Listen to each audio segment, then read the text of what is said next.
iléeṣẹ́ ààrẹ fèsì lórí ẹ̀sùn oògùn olóró tí àjọ FBI àti DEA tí wọ́n ń wádìí nípa Tinubu.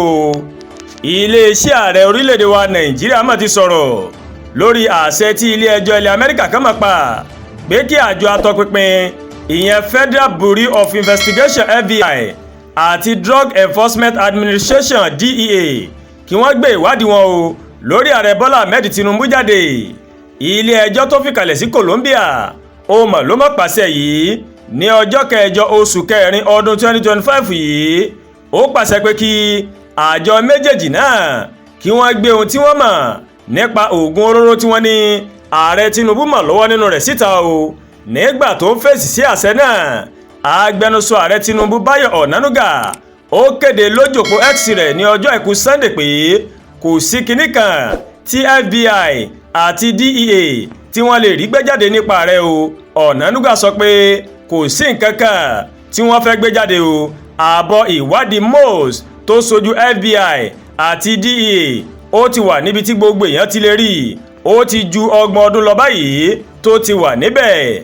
kò sí ohun kan tó tọ́ka ìwà ìbàjẹ́ nípa Síwájú Bọ́lá Ahmed Tinubu. àwọn amòfin wọ́n ń yẹ ìdájọ́ yìí wò lọ́wọ́ o.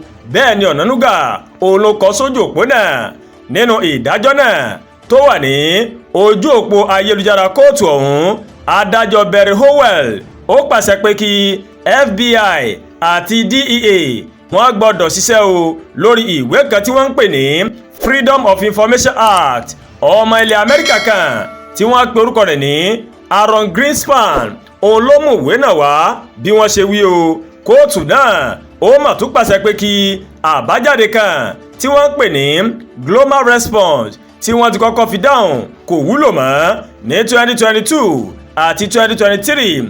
Greenspan tó jẹ́ olùdásílẹ̀ iléeṣẹ́ Plainsight ó ń béèrè fún àkọsílẹ̀ ìwádìí nípa Tinubu, Leandro Edward, Muiz Adégbóyèga Àkàndé àti Abíọ́dún Àgbélé tí wọ́n ní ikọ̀ tó ń gbé oògùn olóró oníwọ̀n. Greenspan ó gbé ẹ̀sùn 12 lọ sí kóòtù 6 ọ̀tọ̀ọ̀tọ̀ nílẹ̀ Amẹ́ríkà, èyí tí FBI àti DEA tó jẹ́ ara wọn o. ohun tó ń béèrè ó ní wípé kí wọ́n gbé èsì ìwádìí jáde nípa àwọn ikọ̀ ológun olóró Chicago tí wọ́n ń fa gbùrù láàrin ọdún 1990 sísàlẹ̀.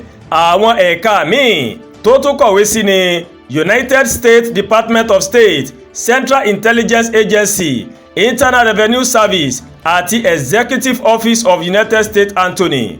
gẹ́gẹ́ bí kóòtù gẹ́gẹ́ bó ṣe wí, 5 nínú àwọn tó kọ̀wé sí náà wọ́n mọ̀ sọ pé àwọn kò lè sọ pé àkọsílẹ̀ tí Greenspan tó ń béèrè fún ó wà tàbí kò sí mọ́ o. èyí mà ló mú kí Greenspan kó mà tó pe ẹjọ́ mìíràn láti kojú àwọn àjọ yìí.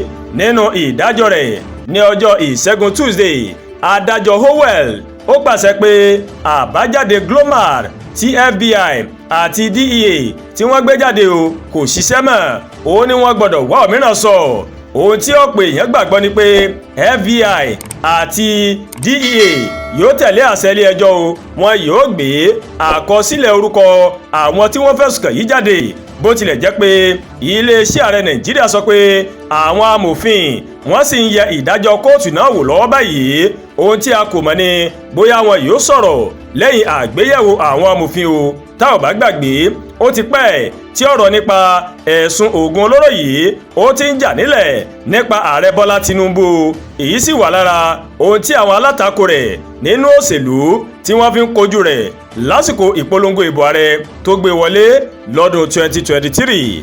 Àdúràgbà Olúwatóyìn ló ń kàròyìn sí létí o láti kàn ní Eyayorubaworldtv. bẹ́ẹ̀ ṣe wò wá, ẹ máa bá wa like, ẹ máa share, ẹ máa comment. ẹ má tún gbàgbé o láti bá wa subscribe sórí YouTube channel wa, kẹ́ wá bá wa tẹ notification bell láti lè máa mọ àwọn ètò alọ́kùnjọ̀kan tó bá ti gorí ìkànnì yìí. a kú ọ̀sẹ̀ tuntun, òní lọ́jọ́ ajé, kémi àti kárí ajé ná, kárí ajé lò, kárí ajé pè rán níṣẹ́ o.